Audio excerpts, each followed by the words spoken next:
As we transition to the new normal, we have left others behind. We need to reimagine and redesign our educational system. With the collective effort of schools, sponsors, and Tagpros learning management system, and core of passionate teachers, we can deliver free education and champion the cause of our students. Together, we would be able to teach, inspire, and serve, because Tagpros believes that education is a right all children deserve.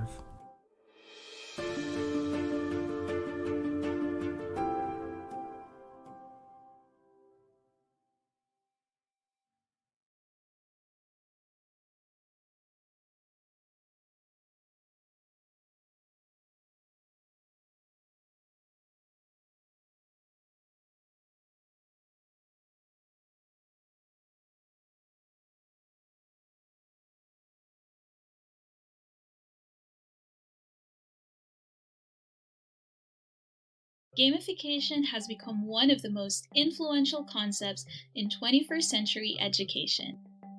Gamification is the application of game-based elements to learning experiences and instructional tools and resources. Gamification theory proposes that the best way for students to learn is to engage them through activities and experiences that promote goal setting, achievement, and fun quests. Game elements such as leveling up, getting rewards, and unlimited tries until one achieves the objectives make the whole learning experience fun and riveting. Gamification may help a student learn lessons better by making the process more engaging and personalized. It can also help ease student anxiety by creating a more relaxed environment for learning, making them less afraid of making mistakes and encouraging them to think outside the box. It can also be a way for students to bond with and learn from each other, either through healthy competition or cooperation. Lastly, it may help develop students' intrinsic motivation for learning, as students develop the habit of trying their best until they achieve their goals. So how can teachers apply gamification in the classroom? You can do it by introducing a level system where your students level up whenever they reach mastery in a lesson, or by using points, badges, and leaderboards as a more tangible way to track your students' progress, reward them, and celebrate their success. Celebrate also their mistakes and failures by reminding them that they can learn from them and that they still have the chance to correct their mistakes. So, what are you waiting for, teachers? Transform your students' learning experience with gamification.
As we transition to the new normal, we have left others behind.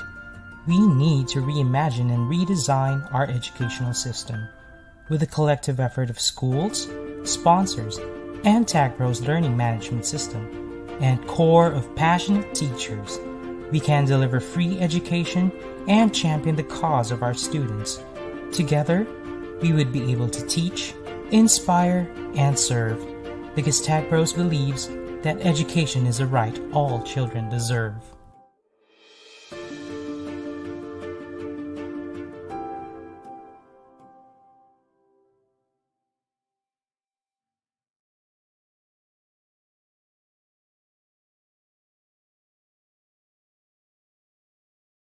Gamification has become one of the most influential concepts in 21st century education. Gamification is the application of game-based elements to learning experiences and instructional tools and resources. Gamification theory proposes that the best way for students to learn is to engage them through activities and experiences that promote goal setting, achievement, and fun quests. Game elements such as leveling up, getting rewards, and unlimited tries until one achieves the objectives make the whole learning experience fun and riveting. Gamification may help a student learn lessons better by making the process more engaging and personalized. It can also help ease student anxiety by creating a more relaxed environment for learning, making them less afraid of making mistakes and encouraging them to think outside the box. It can also be a way for students to bond with and learn from each other, either through healthy competition or cooperation.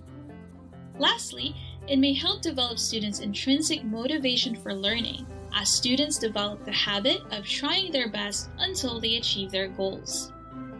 So how can teachers apply gamification in the classroom?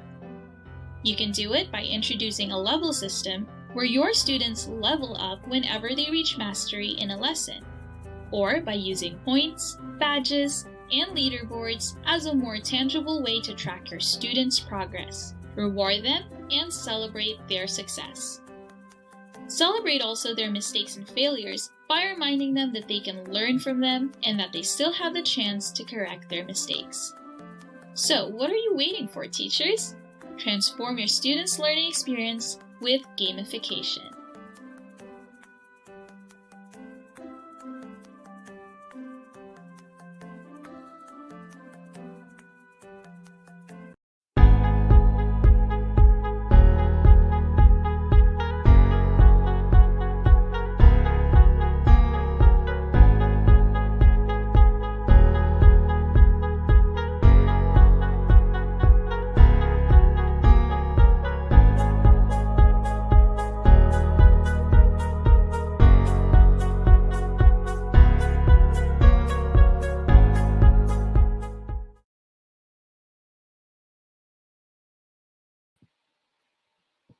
Okay, good afternoon, everybody. I'm Selena Saris, grade school teacher and EdTech coach from Xavier School. I am back as your host for today, and welcome back to Tagpros Children Live Webinar Workshops.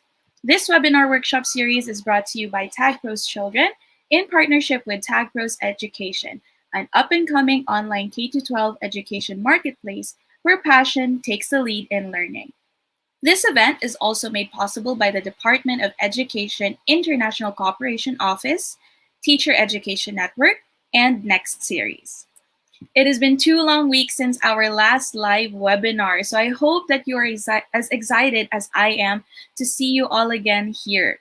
So last week, we introduced the first of our new releases that we have in store for you, which is the Tiny Thoughts. These are bite-sized learning for the teacher on the go. If you haven't seen the first episode, go ahead and check our videos out on our Facebook page. Okay, it's right there in the videos tab. You'll be able to see it easily. Now, before we begin our session today, let's have a quick attendance check to see where our viewers are coming from today. Okay, so I'm seeing people from Iligan. Oh, we have viewers from Malaysia. Welcome. Thank you so much for joining us today. We have viewers from Malolos, Cagayan Valley. Okay. All right. We have some from Cotabato. We have from Tarlac. Very nice to see everybody coming here together on this wonderful Saturday afternoon to join us. We have viewers from Bicol, from Sorsogon, okay, Ilocos Sur, San Mateo, Isabela. Okay, so many people tuning in today. Right now, we have around 41 viewers. I hope we can get more. Remember to share our video, our link to your teacher friends, to your colleagues, so that they can also tune in and watch with us. We have from Calamba, from Catanduanes.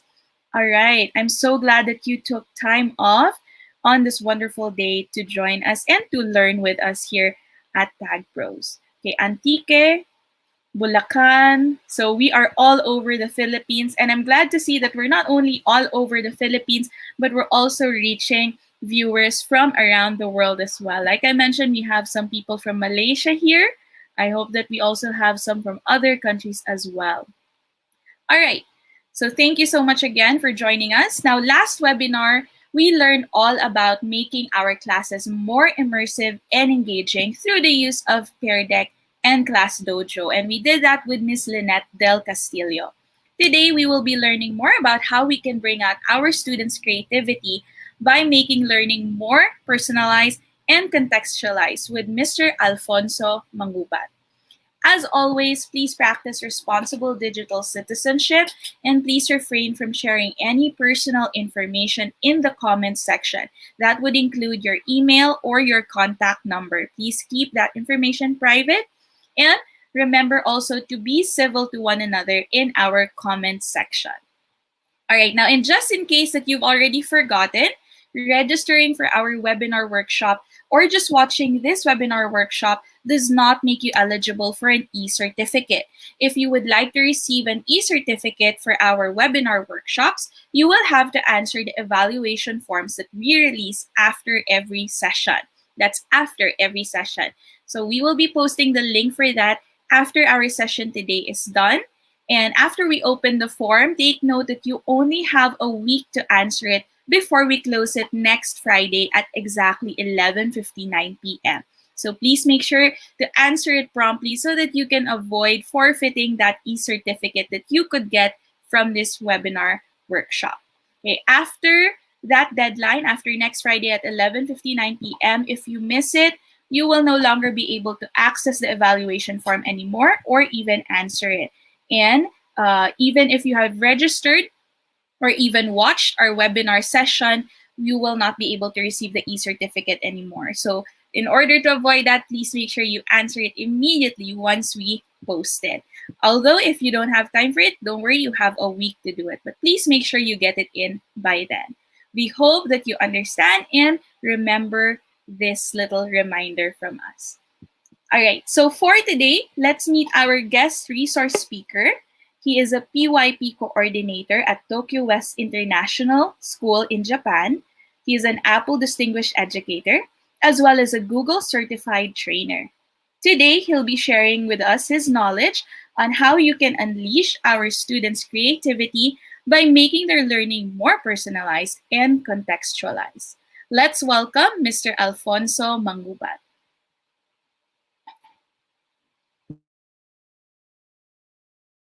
Welcome to my webinar. So once again, I'm Alfonso Mangubat and I'm currently here in Japan. It's a bit cold, that's why I'm all bundled up. But I'm so excited to share with you and to talk with you about a new topic or about a topic that I am quite passionate and interested to share and impart with you. So let's get started. Okay. So welcome once again to my webinar on making learning personalized and contextualized. So in this webinar, we are going to explore the different ideas about how we can make learning personalized and contextualized for all of our students and all of our learners. Okay, so let's get started. So in our classrooms, technology in our classrooms has largely remained unchanged for many centuries. And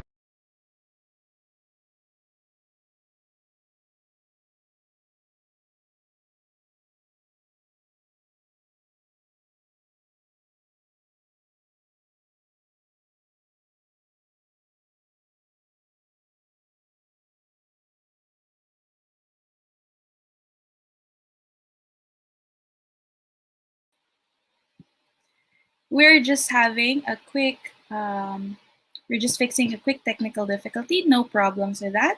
I'm glad that we're getting more people now.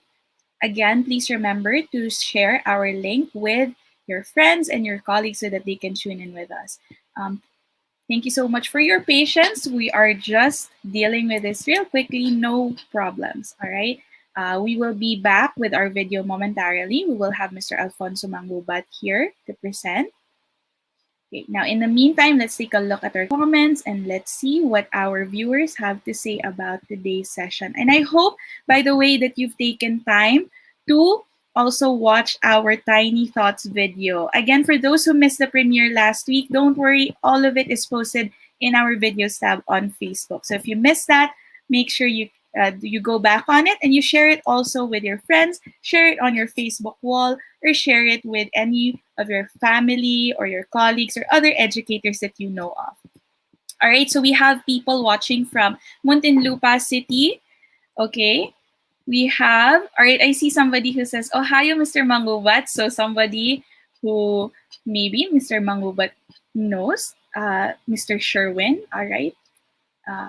We have from Iloilo, from Negros Occidental, Muntinlupa City, Northern Samar. Definitely we're reaching every corner of the Philippines, and I'm glad to see that. Okay, we have here from different schools as well. We have from Isabela.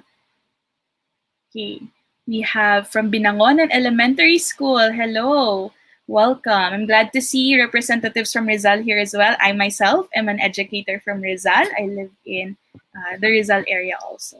We have from Antique.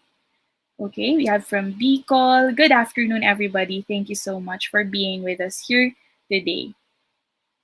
Okay, so I think we are ready to roll again. So let's settle down and let us take a look at our presentation by Mr. Alfonso Mangubat. Good afternoon, everybody, and welcome to my webinar. So once again, I'm Alfonso Mangubat, and I'm currently here in Japan. It's a bit cold, that's why I'm all bundled up, but I'm so excited to share with you and to talk with you about a new topic, or about a topic that I am quite passionate and interested to share and impart with you. So let's get started. Okay, so welcome once again to my webinar on making learning personalized and contextualized. So in this webinar, we are going to explore the different ideas about how we can make learning personalized and contextualized for all of our students and all of our learners. Okay, so let's get started. So in our classrooms, technology in our classrooms has largely remained unchanged for many centuries. And as you can see in the timeline right there, that the primary technologies that we've used in our classrooms was really just the blackboard and the textbooks and even our voices. And despite the advent of, let's say, personalized computer software, we have seen that that our classroom practices haven't changed as much. We still rely on old technologies or reliable technologies because, of course, there are many reasons why. It could be because of budgetary reasons, or it could also mean that we are not adept at using these technologies. But with the pandemic and all of the changes that have happened as a result of this pandemic, we've had to take a look at these technologies, especially now that we were forced to actually stay at home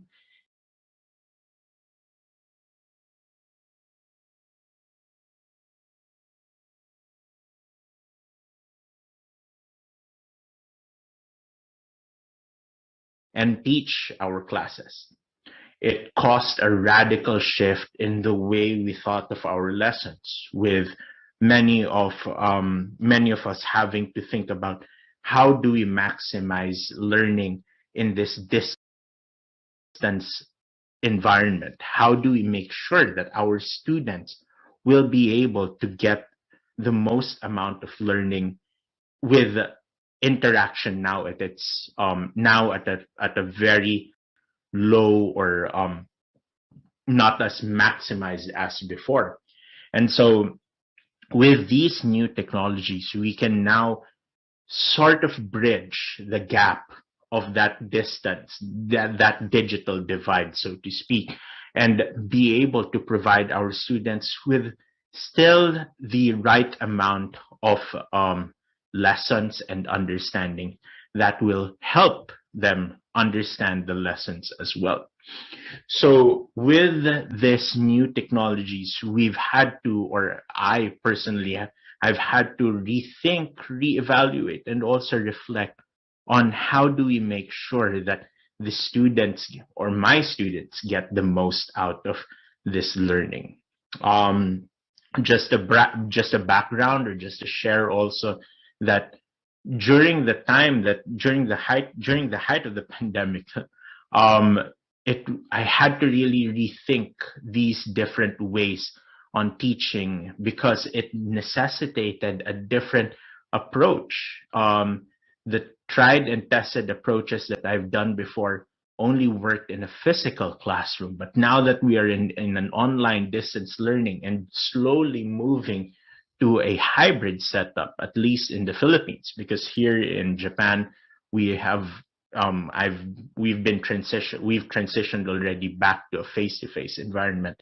So with this new normal and this new reality, we are seeing how do we make sure that our students still get a sustained learning environment, and how do we make sure that we are able to reach them, to be able to provide them with meaningful learning experiences that will help them. And so this timeline of transformational technology in education shows us that we need to start thinking about combining the traditional and the digital in order for us to provide our students with meaningful learning and personalized experiences that fit their context. So if we're going to take a look at this diagram that I have here, we can see that technology at the start has really transformed and really helped us engage with it in a more personalized manner. If you'll take a look way back in the 1970s, 1980s, we see that the computer was basically the largest educational tool inside the classroom. It couldn't move because of all the components that it came with, but through technology and the advances that came with it, these technologies started becoming smaller and smaller to the point that we can now use these technologies we can now use these technologies in our classroom that will really allow us to access learning anywhere and in any time and any place as well. Hand in hand with that is we can see that the access of information, which was once confined to the library, then transformed into CDs or digital media, can now be accessed through the technologies that we have today, which is basically what we now see, that we have tablets, mobile computers that allow us to actually access information 24/7. And here we now see that learning, which was once rigid, has now been transformed, because even with that picture where we have students just inside the classroom learning together, we're now seeing that there is a need for them to collaborate both physically and also online or digitally, so as to ensure that there is ample time for them to collaborate, to think critically, and to create different ways of knowing and understanding through the technologies that they are using. And so with these thoughts and with these ideas, we are now living and working in what has been termed as the fourth industrial revolution. And technology, learning, and the way we teach our students has to evolve in order to meet the demands of the fourth industrial revolution, where we see that instead of just compartmentalizing knowledge based around mathematics, reading, science, and literacy, we now have to think about how do we make sure that we are preparing our students for a world that has been changed because of, let's say, the pandemic, because of new technologies. The pandemic has forced many teachers, myself included, to think about what really matters. Is it really the knowledge that our students are gaining through textbooks, or is it through the different activities that we provide them that allows them to really think about how can we make learning meaningful and impactful by making sure that our students show off their skills and understanding through different methods and means. And so in this period of the fourth industrial revolution, and which has also been coined as like education 4.0, there is now a synergy of education and technology working together, working as a tool to supplement and complement learning all at the same time. So as a result of this, we now have to think about the different ways and means of how we can apply learning inside the classroom, both digitally and physically, as well as learning content outside the classroom, flipping the lesson, flipping the model of learning so that our students can use their time at home to explore, experiment, and even learn at their own pace, and coming to school, coming to their online classrooms to discuss, to share, to collaborate with their friends or with their classmates and their teachers to have meaningful and engaging discussions as a result of this change or this transformation in learning. Now, one of the ways that really helps to facilitate this kind of learning in the fourth industrial revolution, and one that I've been very passionate about, is inquiry-based learning. Inquiry-based learning allows our students to really engage in research, engage in problem solving, using questions that will allow them to go deeper into not just the topic, but also to the concepts that they want to understand and know more about. And what I like about inquiry-based learning is that it enables them to really go deeper by asking questions and using different resources. The pandemic has helped facilitate a thrust to inquiry-based learning because now we have resource speakers who can come to our virtual classrooms and speak and demonstrate through different ways and different means.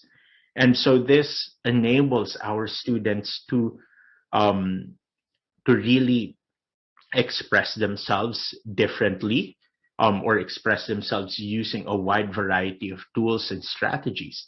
It also enables them, or it helps them, to work together through different technologies in order to come up with a project that is both meaningful, purposeful, and impactful to them.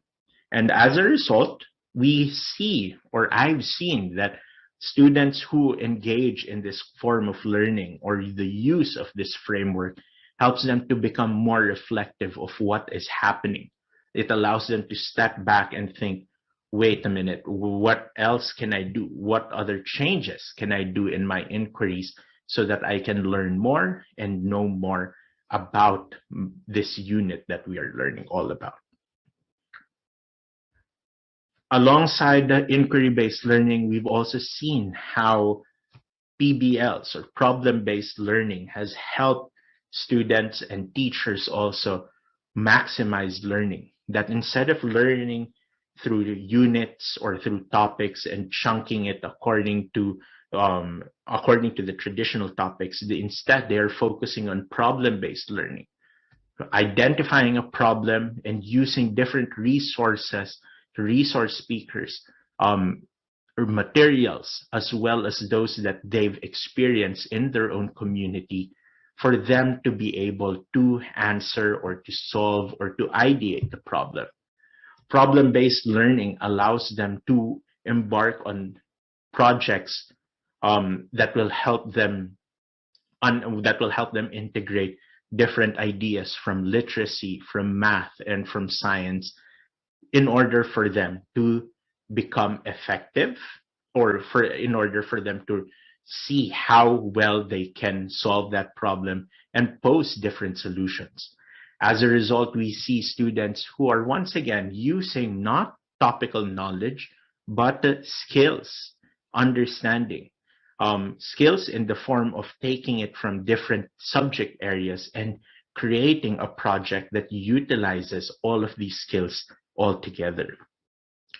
So with these ideas in mind, problem-based learning or project-based learning, the inquiry-based classroom or the inquiry framework, flipped learning, where we see that students learn the content or any factual knowledge outside of the classroom so that they can engage in meaningful discussion and experimentation in the virtual classroom. So with these three models of learning, how then can we make learning personalized and contextualized? So in this part of the webinar, I'll be presenting some of the applications that I've used most of the time. You may have encountered this, but I hope that you'll also be able to learn a little bit more on how I use this inside my classroom. So some of the learning resources that I've used, I've used Google for quite a lot of my classroom teaching during the time that I was teaching online. Google, the G Suite, now the Google Workspace for Education, has really been a helpful tool in facilitating personalized learning and contextualized learning, simply because it allows me to engage with students on an individual or even in a collaborative manner. And it also helps that because of how Google has structured or how these different apps have worked, my students are able to access these resources very quickly, they are able to access these information quickly or at any time of the day as well. So one of the first tools that I really used to make learning personalized and contextualized is to use Google HyperDocs. Google HyperDocs is basically a simple Google document or a Microsoft document that contains many of the documents or contains links to different websites, to videos, to podcasts that I need for that particular unit. It is basically a curation of all of the resources that I need inside my classroom in order for them to be able to know and understand what we're learning about. And instead of me having to rely on, or instead of me having to print out all of these documents in the past, because these are all just accessible from the website, I am able to curate different resources in order to fit my students' needs. The reason why I do this is sometimes when I encounter a module or when I encounter a lesson plan that was created by somebody who is not taught in my school, I feel that there is a disconnect. I know who my students are, and I know how my students learn best. So sometimes I would have learners or students who do not have good reading skills or writing skills. So a Google Hyperdoc allows me to curate different resources for my students that they can read and understand easily. And so this allows for differentiation to happen simultaneously, thereby enriching the learning experience of my students. Don't worry, I'll show you how it all looks like in a while as we get to the interactive part of this webinar. So that's one of the tools that I've used. So I've inside my classroom, I create a hyper document for all of my units, and I make sure to curate articles, videos, sometimes podcasts if I can find it. Also video interviews if need be, just in that document alone, so that my students can access it at any time of the day. And they have, and I also encourage them to add on any new resources that they are able to gather as a result of their research, which helps because as I'm doing this, I'm giving my students the opportunity to also take part in their learning by being proud of the resources they find. And we have that discussion on what kind of resources or what kind of articles should we put, whether this should be fact-checked or not. And definitely we have that discussion on fact-checking and using credible sites to minimize the spread of disinformation and fake news as well. Okay. Now, so I know that sometimes a lot of students may not have access to, let's say, Google or anything of that sort, so I make use of Pear Deck with student-based learning turned on. With Pear Deck, I'm able to create different presentations as well with the links and videos all in that presentation that my students can access at any time as well. And through Pear Deck, I'm able to create different video resources, formative assessments, and summative assessments as well, so that they can learn at their own pace. Especially, sometimes we know that our students will not have a stable internet connection for them to hold simultaneous or face-to-face classes. And that reality is quite true. And so I needed to provide them with different methods of accessing information at any time. And with Pear Deck, all of the presentations, resources that we've used in lectures can be used and accessed by the students at their own time as well. And so as a result of this, my students now have this like online library just for my classes. And this really helps them stay on task. It also helps them to really reflect on what they're learning about and gives them time to digest the information they have gathered. So with all of these ideas in mind, it's important that as we discuss or as we create resources for making everything personalized and contextualized. Personalized in the sense that you are matching the content, the resources to your class. You are not pushing them into, excuse me, you're not pushing them into a box or forcing them into a box when they are a round shaped class, if you get what I mean. Basically, when we personalize and contextualize, we are creating and curating resources that we know will be meaningful and really impactful for our students. And so when we do this, it's important for us to always match the content with the skills. If there are skills that we want our students to do and accomplish, research skills, communication skills, social skills, then we will look, or I will look, for resources that will really bring out that kind of those kinds of skills or help build those skills as well. Okay. make content yours as much as possible. As much as possible, I try and make sure that the content is mine. It's either I make handouts by summarizing information together with my students, or like what you've seen, it is really just making sure that the content that was created fits the reading level or the skill level of the students. Of course, I don't want to provide, or I don't want to give out resources, let's say, on the Roman Republic, since that's what I'm currently teaching right now, on the Roman Republic, and I'm assigning resources for for grade 7 and 8 students, but then the text that's being assigned to them is for college level. So that's something that we don't want to do.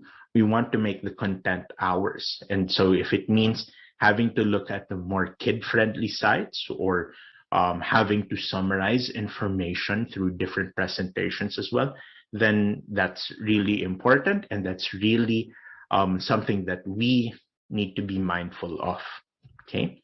And because we are teachers in this new environment of learning and teaching, and where we've seen how technology has helped us to look for resources, has really enriched our teaching experiences. I've always encouraged teachers to create and curate your own resources.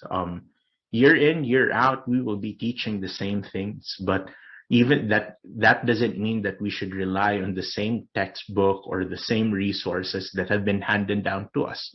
I've made it a point in my own classes to make sure that the resources are constantly updated and changed. I have a bank of resources for different topics in social studies, just so that I can use for my students. And periodically I review this and see if it still works for my students. Or sometimes I would even remove old resources and replace it with new ones, especially if there is an article that I come across that is quite interesting for my students to know and read more about.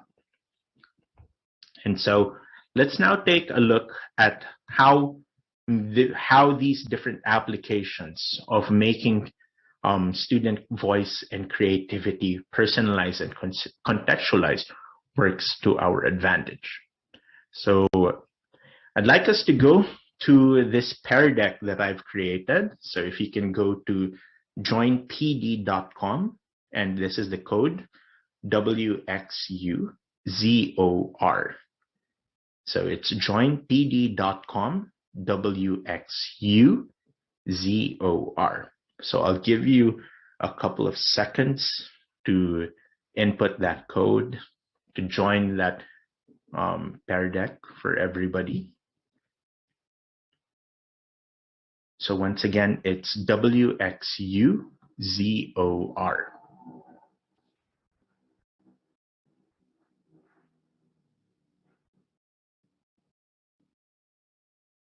Okay, so let's go to this one. All right. So in this Pear Deck that you see here, I'm currently in the student view, and this is what many of the students will see. I've created my first slide, which has the hyper document. So let's say I'm teaching about Rome, as I mentioned, I'm teaching about Rome, especially how Rome moved from a republic to an empire. And I want my students to gather information of why Rome transformed itself from a republic to a vast empire. So instead of me just talking about these are the different events that happened or having to show a video, I would have them instead use some of these resources that I've created. And this is a sample of a hyper document that I created for my students. This is for grade 7, but you can also create your own as well. So as you can see here in the hyper document, there are the links to different articles that my students can read. And so these links bring them to different websites from National Geographic and to also Lumen Learning. Take note that these are middle school students, so some of the information is a little bit higher for them. I've also categorized some with important events. So in this part of the hyper document, it gives them an overview of what we are learning about. And then we come here to the middle with all of the different information or important events. So you can categorize it according to either overview, events, or basically any subtopic that you want. Other hyper documents have been organized or categorized through articles, videos, podcasts, and it really depends on you. And so here I have the different events leading up to that transition to the empire. And as my students are reading through these articles or watching these different videos and interacting with these links in class, I enjoy them to actually add on to this. So because this is a hyper document or this is a Google document, they can just simply press enter and they can start writing or pasting any links that they gathered from their own research, which helps because you want your students to share resources and you want to be able to also, in a way, curate or add on to your resource bank as a result of that curation. Now, as we move on with our lesson or with our discussion, I would have, as much as possible, these thinking questions for them.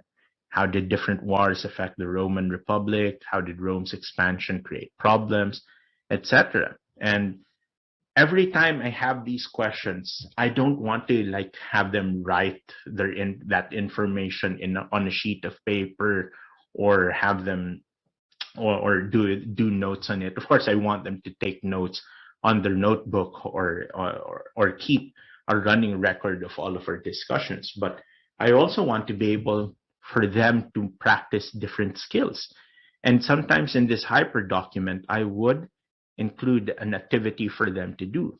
So as they're reading these different documents, they're also thinking about these questions, and I want them to create a presentation or use a Jamboard as well. So if they were to tap or click on this link that says create your presentation here, it will open up a window with a Google slide, and then they can create their timeline there. They can make their own copies, or they can also collaboratively work on it depending on your instructions. At the same time, I've also used Google Jamboard instead. So in Google Jamboard, students can also use this like a Padlet wall where they post different post-its, pictures, and different resources as well. So you can type it up here as well to help you up, and then they can post it onto the Google Jamboard. They can move it around, and this is a great way actually for getting your students to talk about or to discuss and throw different ideas. And all of this can happen outside of class hours during their free time and the like. Okay, so that's one.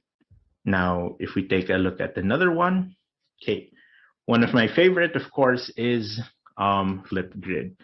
And Flipgrid has been one of my go-to tools simply because I enjoy or I love having students talk about their own thoughts or reflections. And at the same time, since this is the generation that loves videos, the TikTok generation, I take the Google HyperDocs sample a little further and I post this on Flipgrid, where they are able to do these different activities. So once again, it looks like a hyper document. They have all of these different resources that they can answer. So this is about the water cycle. So maybe at the lower level, grade 3, grade 4, and then after watching or reading these resources, they can create a water cycle story. So they can create the response by creating a video or using their cameras to take a video or recording prior to that, and then simply see hello there, and which is recording the videos and doing the activities. And the beauty of Flipgrid is that they are able to express themselves creatively. They can make use of different resources at home. And this is the generation that enjoys making making videos. And you can use this to differentiate for students who are quite creative using video or using video recordings or using videos to really talk and share. You can also use this with, let's say, hyperdocument as well. So you now have different methods of assessment, which allows you to cater to those students who are creative in the aspect of digital media, digital learning, and then you're also catering to those students who are more inclined to just writing and to talking, but not really seeing themselves on video. So it really depends on how you want to do it or how you want to interact with your students as well.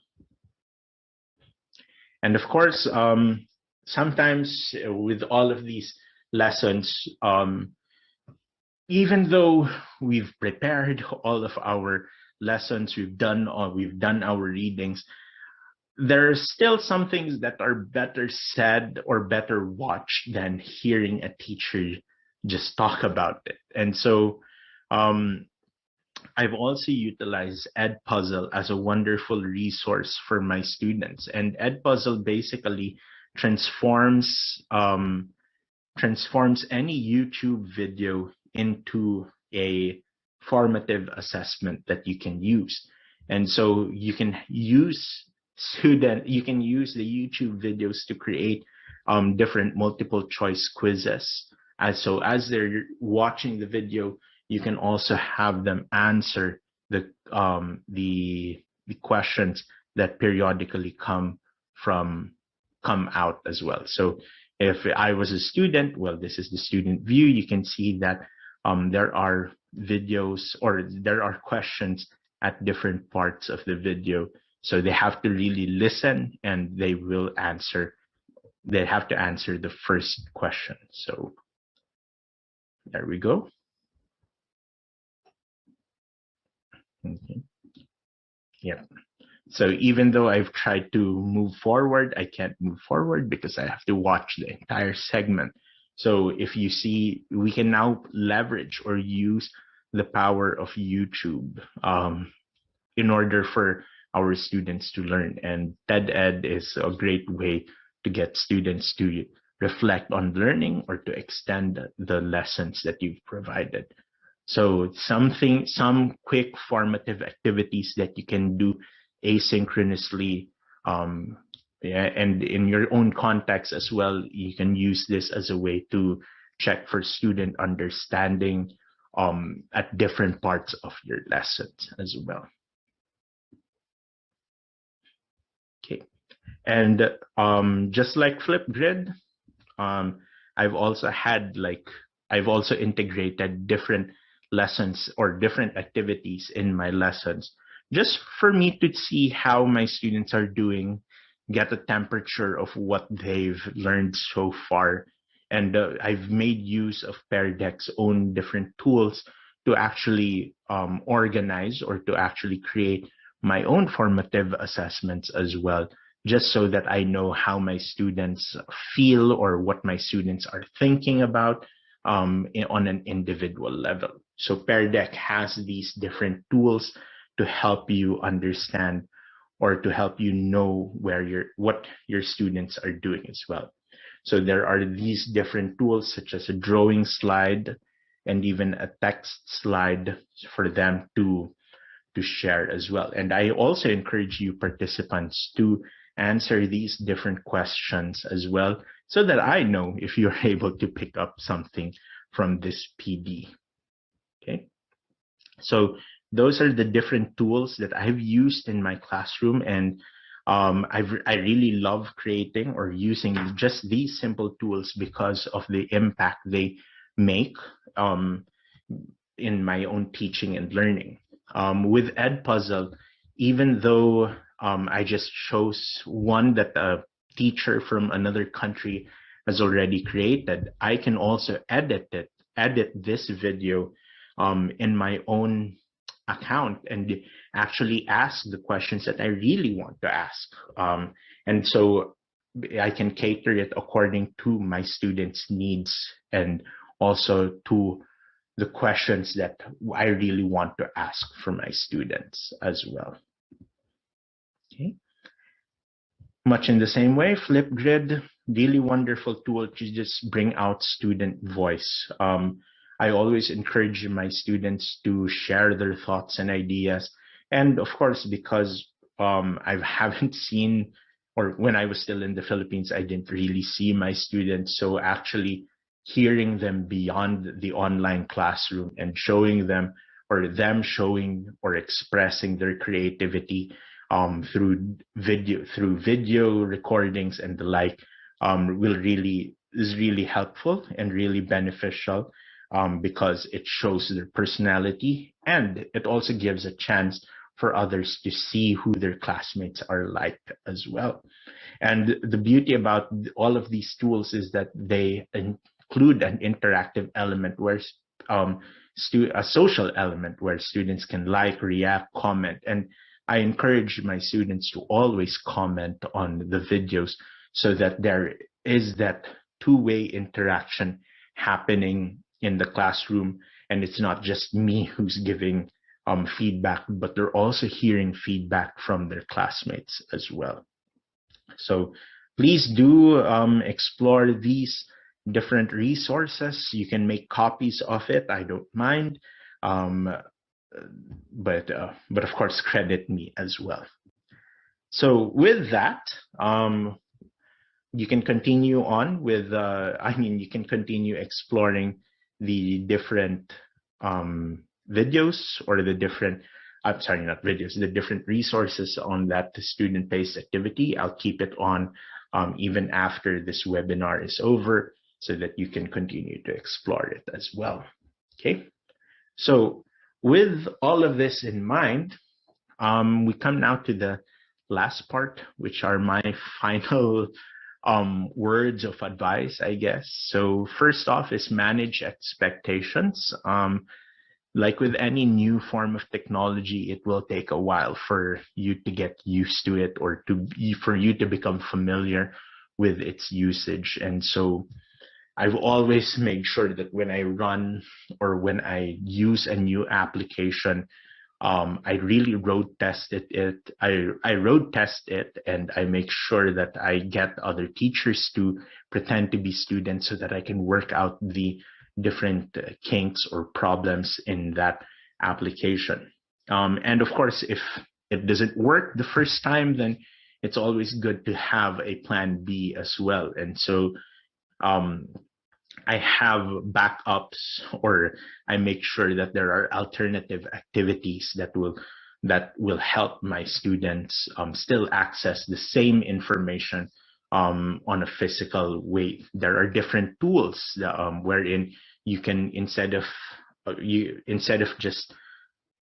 sending them the link to the website, you can transform that website into a PDF, which you can send to your students so that they can still read it at their own time. So there are these different tools that still help bridge me and my students. And there are many other applications also that show or showcase the creativity and interaction that we want to see in our classroom. When a hard lesson that I learned from this pandemic was the less is more virtue. And less is more in the sense that I don't want to bombard my students with so many activities, but I want to really think about those activities that they can work on for a certain amount of time or a certain amount of days that gives them the right amount of exploration, the right amount of feedback and collaboration. And definitely, I don't want my students to rush the process of inquiring or doing their projects just for the sake of compliance. And throughout this whole process, I'm looking at in that one activity, the timeline activity, for example, I want to see how they are paraphrasing and summarizing information. How are they using images to emphasize different points of ideas? Or how are they using the resources to make their own perspectives or their own opinions based around the questions that I asked a while ago? Okay. And as a result of all of this, it's important that we focus on what really matters, which is we want our students to have the best resources. And the best resources means that we as teachers have to be mindful of the resources that we provide them, that we don't want to give them the same cookie cutter modules or handouts that everybody else has. It takes a lot of time and effort, but slowly but surely, just a few tweaks here and there will really be impactful for our students and will make a difference in the way that they are learning from you as an effective online teacher as well. And so I thank you once again for joining me this afternoon, and I hope that you were able to learn a lot.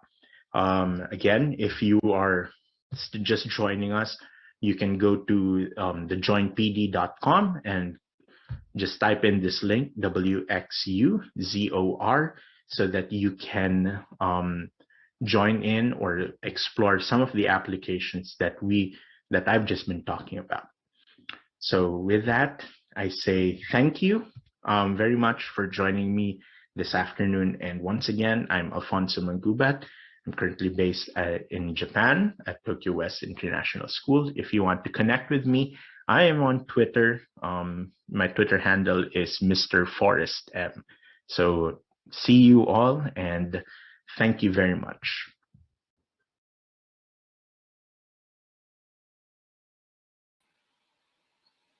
Okay, thank you so much, Mr. Alfonso, for sharing your expertise with us. Let's all give him a round of applause. Thank you so much for such fruitful learning experience for all of us. So we're going to move on now to our open forum, and I'm sure some of you have questions for our speaker. So let's now welcome back to our virtual stage, Mr. Alfonso Mangubat. Welcome, Alfonso. Hi, Celine. Good afternoon. Hello, everyone. Good afternoon. Nice to see all of you again. Konnichiwa. All right, so I'll be going through some of the questions that our viewers have sent us during the session. And later on, if you still have some time, if time permits, we'll be opening the floor for further questions. So for those of you who still have questions and comments, please feel free to keep posting them in the chat box and we'll do our best to get to them.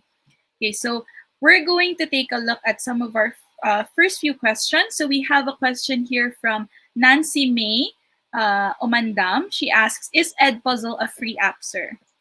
Yes, it is a free app.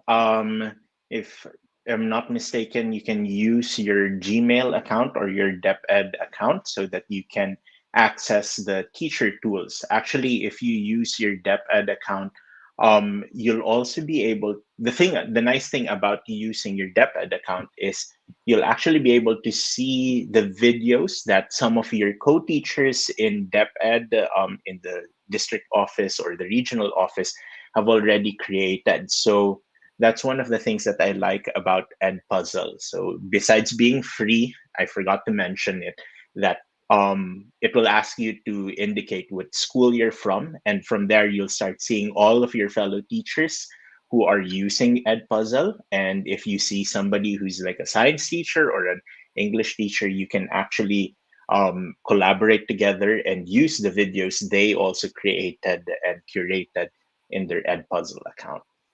All right, thank you so much, Alfonso. So I agree, Edpuzzle is such a powerful tool, especially when you have colleagues from the same school, you're able to share resources simply just by having the same email address. Yep. So it's really very helpful. I agree. So while we wait for a couple more of the questions to roll in, I think we do have a couple more. I'd like to ask a few questions myself, actually. So you mentioned you've shared a lot of information about the interest-based learning, inquiry-based learning, and it's very interesting. What grade level do you think is the best grade level to start introducing this type of learning to students?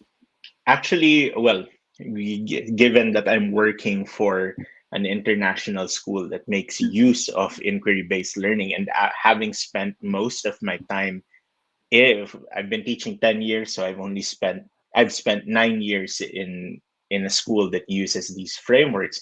Um, Inquiry-based learning can actually start as early as the kindergarten or preschool years. There's actually a lot of material on early years inquiry-based learning, which is through play. That's one of the things that I love about inquiry learning, is because it does away with the traditional ways of how we teach, which is a lot of teacher-centered talk, or a lot of teacher-made materials in the early years, and just having them explore ideas and concepts through play, through artifacts, or through tangible resources. And that's really the best way that children at the early years learn. It's really getting them to move, getting them to interact, and getting them to play. Then, as they move from one level to the next, we start utilizing those play-based inquiries through study skills, the research skills, the communication skills and social skills that we want our students to learn. So, from using physical movement, we're slowly moving to exercising the mind in order for them to um, grasp the concepts and discussions as well. So there's a lot of literature about it. It's definitely applicable from early years all the way up to high school, and I guess even up to college, because in college we've had professors, okay, here is the topic, and then go do your own inquiries, right, Celine? So it's really okay. We're preparing our student inadvertently by doing inquiry-based learning. We are preparing our students also for the type of college learning that is happening as well. That's actually really great that you share that, because I was about to mention that usually this type of learning occurs when you're in the higher grade levels, when you're in high school and when you're in college, and then somehow for us who didn't go through inquiry based learning when we were younger, it kind of feels like you're thrust into it all of a sudden when you reach that age. So it's really great to know that we can introduce it as early as even kindergarten, and then just build up from there, so that when our students do reach that certain age, when they do have to do all that research on their own, they already know what to expect and what to do. And I think it really is a great way to prepare them for, like you said, the inevitable of them having to do this task on their own someday. So we also have another question from one of our viewers. Lucky Shane asks, "Sir, how should assessment take place in distance learning, particularly with the performance task, to the fact that not all times is the student actually able to do the output?" Ooh, assessment. That's one of the hardest things to discuss because it looks different across schools and across different subjects. But I guess to address the question, which is how do we make sure that students, or I guess rephrase the question, how do we ensure that there is agency in students so that they actually accomplish the assessment or the performance task? So in that instance, or in that case, what worked for me when I was still teaching online was I would hold individual consultation sessions with my students. Luckily, our classes were only from 8 o'clock to 12 noon at that time. And then from 1 o'clock onwards, the students were given the freedom for asynchronous tasks. So I would definitely inform my students. I would meet them as a group or individually, especially if that student is lagging, and I would discuss with them, so what's happening here, what part of the performance task isn't working for you, or what don't you understand, so that I can help with you. It takes a lot of time, especially if you're handling a class of 45 to 50 students. It's really difficult to have that consultation. But because you know who your students are, you can differentiate it. Like, you can identify, okay, I will meet with the high level kids first, because I know that they understand the task quickly, and they can work on it independently. Then I'll work on the middle performing and the low performing students, so that I can know what exactly their problems are, or what misconceptions they might still have, so that I can check up on them. And when giving out an assessment task, I know that we use the GRASPS model, the goal, role, audience, situation, product, and the standards. Um, I also include at the very bottom, like, work milestones. If I know I'm giving a 1 month long project or performance task, I make sure that each week there is a specific output that I will expect from the students. And so I know that at this point or at this stage, my students should be accomplishing this. Now, if they're behind, then that's when I can also go through the consultations as well. So there are many ways to checking your students. The milestones, I've used that for quite a number of times already, and so far it's not a perfect system, but it has really been beneficial for my students, because it's basically a calendar for them. Mhm. If you want, you can even go a little deeper into the work milestones. Like, you can do it per day. So on this day, you're supposed to accomplish this. On this day, these other tasks. So slowly, you are giving your students a checklist to work towards finishing the project. Okay, so basically you're breaking down the big project into smaller chunks, right? And then giving Yeah. them those goalposts that they need to achieve by a Mm-hmm. certain time. And then if necessary, I guess even chunking them into smaller steps for day-to-day tasks, especially for younger students, I guess that's more applicable for them. So Mm-hmm. since you mentioned actually also there that we have different students, right? There are those that are very quick to learn. There are those who might be Mm-hmm. having some difficulties with the topic or with the project at hand. Now, acknowledging that students are all different from one another, do you think an inquiry-based learning approach is better for individual students, or is it better to do as a group of students? Definitely, it leans towards from having them in a big group Mhm. and slowly moving them into smaller or individualized groups. Because in an inquiry-based class, you will be working with your classmates together. It really simulates the kind of working environment that we have. We have a project to work as teachers or as adults. We are thrust into projects for work, so we have to work together. But then slowly, as we're working together, we're also learning different skills along the way that helps us tweak the specific task that we're working on. And so in an inquiry-based classroom, format your learning engagements, or your experiments, or the different ways that you would like your students to learn.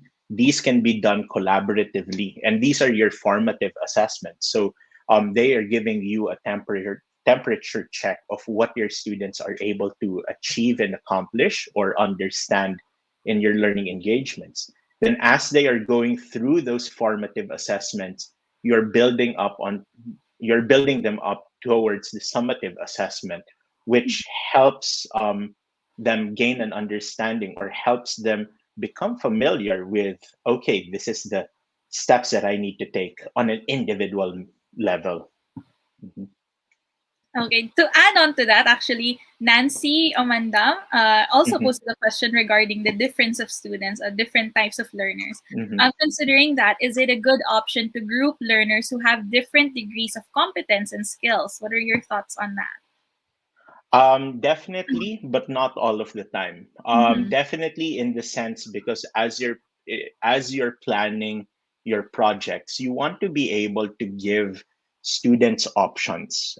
You want them instead of just having a one size fits all performance task where all of the students will make a collage. You know for a fact that only 10 students will or 20 students will be able to make a collage. All the rest, there are some who are good in writing, there are some who are good in performing, and etc. So you would like to give those students with those kinds of competencies and skills the equal opportunity um, to express themselves in your summative assessment or in your performance assessment. So grouping them or being mindful of the makeup of your students allows you to create a performance assessment with the same standards, with the same skills. The rubric will just be tweaked a little bit because of the output that will be that because of the output that your students are doing. But in doing so, you are empowering the students to take ownership of their learning. And if we continue to just give them a one size fits all performance assessment, then definitely you will have students who will just submit the project for the sake of submission, and you'll feel like, oh, did my student really learn, or did they really work on this? Or in truth be told, there will be some students who will rely on their parents to work on that project for them. So being mindful of your students, the type of work that they can do, is uh, will be beneficial in grouping and differentiating. That's why it's important that leading to the performance assessment, you give your students different kinds of formative assessments from writing, speaking, performing, listening, so that you already know who performed well or who excelled in these kinds of exercises, so that it gives you an idea of what kind of performance task you can give at the end. All right. Okay, so um, given that it does seem that this is a very creative and differentiated Mm-hmm, type of learning, right? You're not really binding your students to one particular type of output, but you're giving them also that freedom to explore different ways that they mm-hmm, can learn. So, given that, how can we make sure that we keep the learning experience still structured despite it mm-hmm, being very differentiated and creative? mm-hmm. Yeah. Um, in terms of structure, the inquiry-based framework has that structure. It is that framework by which students and teachers will follow. And at this at this point, at this point in time, and let's say if you're doing an inquiry unit, you are following certain phases or certain steps as a beginning class, so that you can provide them with that structure and rigidity or scaffold as well.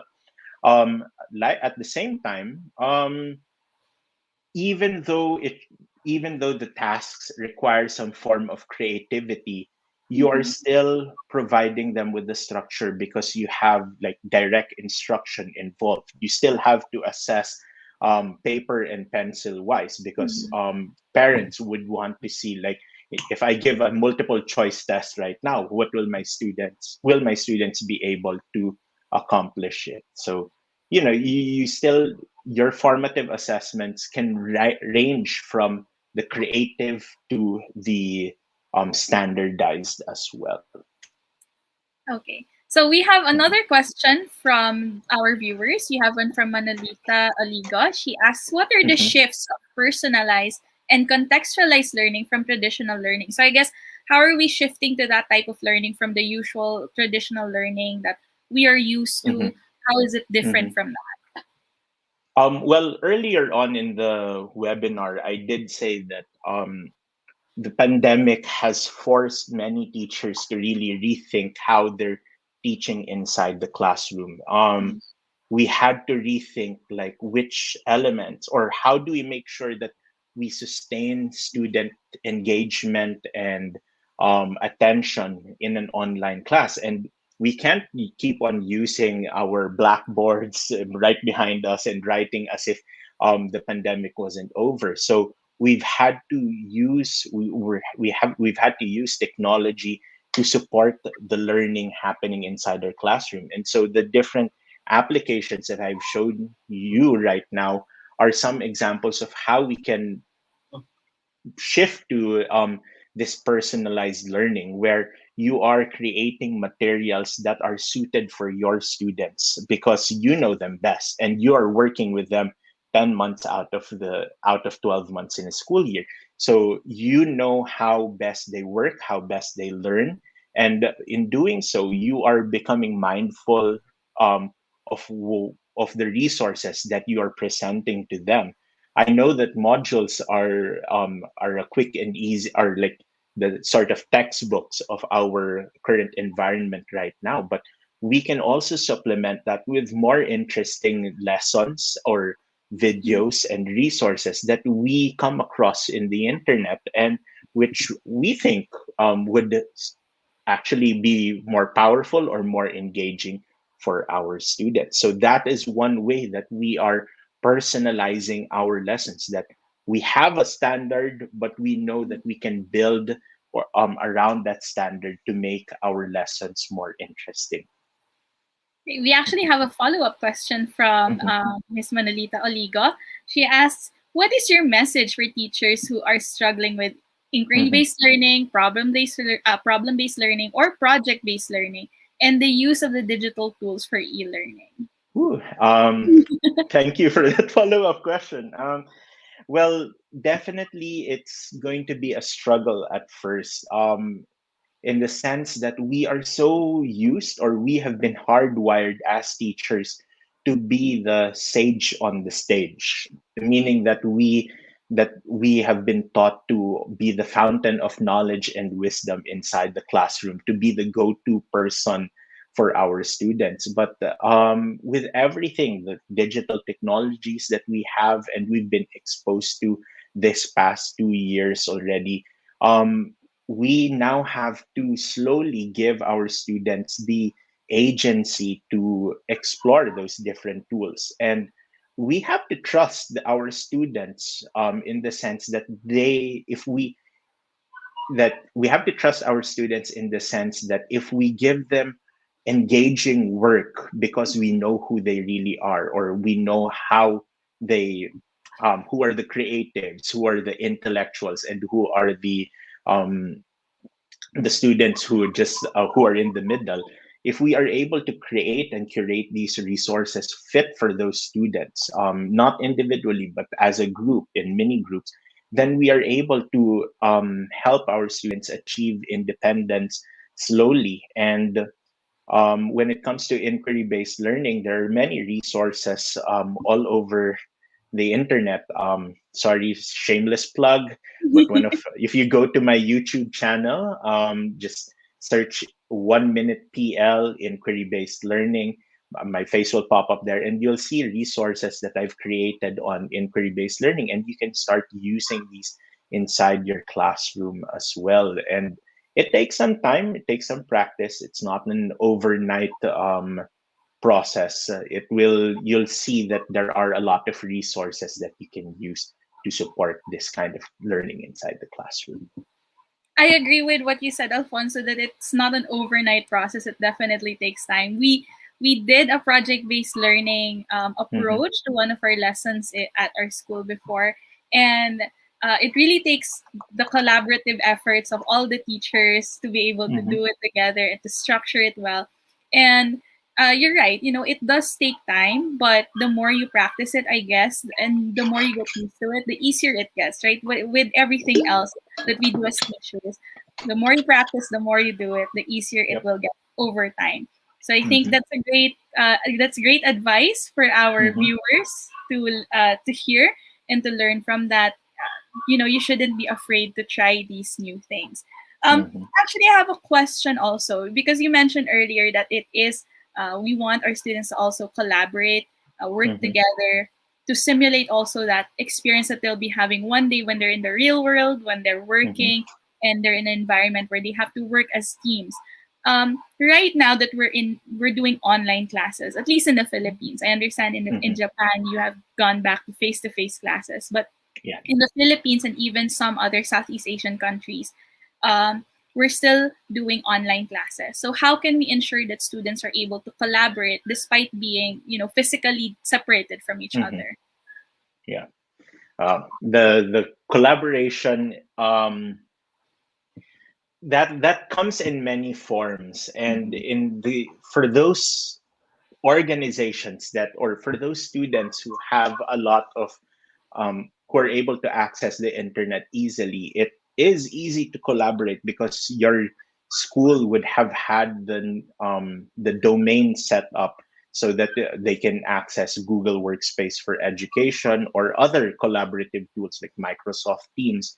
And so collaboration can come in the form of having students go to a simple Google document or Google Slides and then slowly build a presentation or write a term paper all together in order to collaborate. And the wonderful thing about these Google tools is that you can check, as a teacher, you can check real time who is contributing, who is posting memes, or who is just making useless comments on the document itself. And from there you can already see who has contributed the most, who has pushed the ideas of the papers. And in a way, that in itself is already collaboration happening. Now, for areas that have where they experience intermittent internet connection, unfortunately I can't really speak with like a mastery or knowledge and experience because unfortunately I've never experienced it, and I wouldn't be able to give a clear and definite answer. But I guess when we think about collaboration, we also have to think about like how do we make sure that students, regardless of which mode of learning they're in, how do we make sure that they are having these conversations inside and outside the classroom together?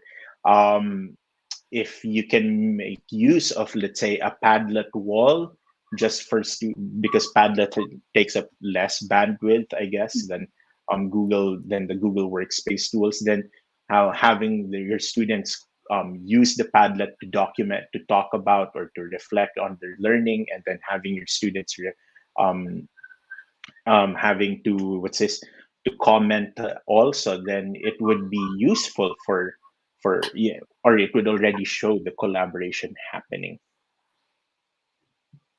Okay. Thank you so much for that information as well, Alfonso. So definitely there are several different ways and methods that we Mhm. can ensure collaboration. Even though we're online, even though we're physically Yeah. separated, it's still possible, especially with the amount of technology we have nowadays, right? That really are able to connect us, connect our students despite everything. So Mhm. I guess we can finish off with one final question.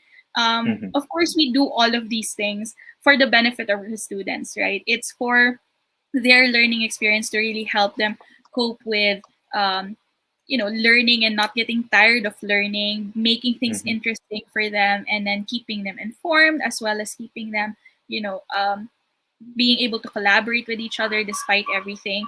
Now, Mhm. this is definitely something that takes up time on and effort on the time of the teachers. But I would like to ask you, from your personal experience, how is the payoff? Like, how do students respond to this type of learning? It I don't really think there you'll feel or see the payoff immediately. Mhm. I've taught from grade school, middle school, and senior high school, and definitely you won't see the payoff immediately because the students are still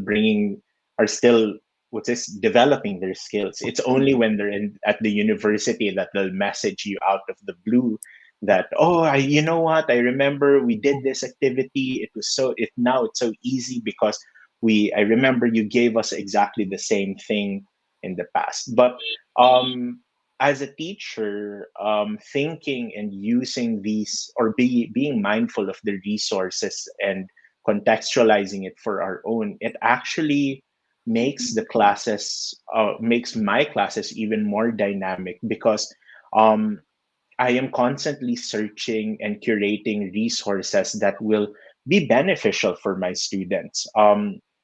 I I will see, or not to compare, but I will see that my students are talking in the in this case in the hallway, and they are saying, "Hey, we're learning about this and that and this and that," and then they'll be comparing, "Oh, what did your teacher do?" And the ego, the competitive teacher in me is like, "Yes, I made a very good lesson today."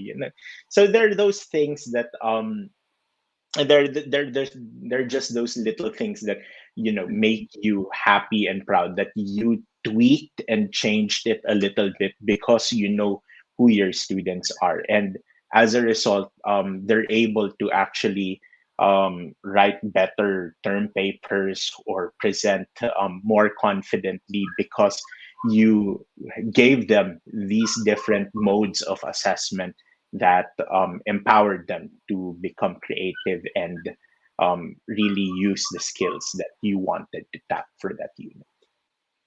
Thank you so much, Alfonso. Thank you. That is definitely, I like that message that even though you don't feel it right now, you don't see it right now, but you know that the impact is there, and eventually they're going to feel that, you're going to see it, and it's those small wins that eventually lead to that big win for both you and your students. And that's a great thing to take away from all of this, and a great thing to inspire us to really pursue and try out using inquiry-based learning. All right, so that ends our open forum for this session. Thank you so much, Alfonso, for answering Sure. all our questions. Now, for those of our viewers who still have further questions, you can forward them to us at Tagpros Education on our Facebook page, and we will try our best to get in touch with Alfonso to get the answers that you see. Okay, so tell us also your thoughts about today's webinar workshop in the evaluation form, which we will be posting in the comment section and which will be seen here on the screen. So just click the link, open the link, and make sure to answer the evaluation form, because this is necessary for you to be able to claim your e-certificate for our webinar workshop. You have 1 week to answer this. You have until Friday at 11:59 p.m. But I would suggest that you answer it promptly so that you don't miss out on getting your e-certificate. Because again, after the deadline, after 11:59 next Friday, this evaluation form will be closed, and regardless of whether you have registered or viewed our webinar workshop, you will no longer be eligible to receive the e-certificate. So please make sure that you answer it and let us know how you felt about today's session. Okay, once again, thank you so much, Alfonso, for joining us. It was such a great learning experience. I've actually worked with Alfonso before in previous projects, and I'm very glad to have this opportunity to speak with you again. It was so great. Yeah, I hope you're thank you doing also, well. Celine. Yeah, I hope actually, you're doing well in Japan. yeah, there's a Ginkgo festival here right now. So after, I'm going to the Ginkgo festival to see the All sites right. itself. Yeah. Okay, so we hope you enjoy yourself. Actually, Thank we're just you. about to wrap up. Thank you again so much. So see you again next time, See Alfonso. you, everyone. Thank you so much. And I hope that our viewers have learned so much as well from Alfonso from our session today. So this ends our webinar workshop and our webinar workshop series. So the live webinar workshops will be back on December 4. So we don't have any more for November, but be sure to tune in back in December on the first Saturday, December 4th. We will be having our webinar workshop again, and we will be joined by Miss Angela Legumbres, who will be talking about how we can use gamification and collaboration seamlessly in our classes. And speaking of gamification, if you have not yet watched our latest episode of Tiny Thoughts, which we premiered last Saturday, make sure that you check it out on our Facebook page under the videos tab. So that particular Tiny Thoughts episode discusses the topic of gamification, how you can use it, how you can practice it in your classroom, and just a quick briefer on how it works and what it is. So you definitely check that out, and make sure you share it also to your wall, share it to your friends and your colleagues. Next week, we will be releasing our second episode of Tiny Thoughts. So make sure to watch out and keep an eye out for it next Saturday. Right. So as always, please keep updated with us here at Tagpros Education by following our official social media pages. We have Facebook, LinkedIn, and YouTube. So definitely follow those pages so that you can keep up to date with our new events, our new webinars, and all of those. Make sure to also invite your family and friends as well. So again, I am Selena Saris. Thank you so much for joining us today, and we hope to see you again in December. Bye, everybody.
As we transition to the new normal, we have left others behind. We need to reimagine and redesign our educational system. With the collective effort of schools, sponsors, and Tagpros learning management system, and core of passionate teachers, we can deliver free education and champion the cause of our students. Together, we would be able to teach, inspire, and serve, because Tagpros believes that education is a right all children deserve.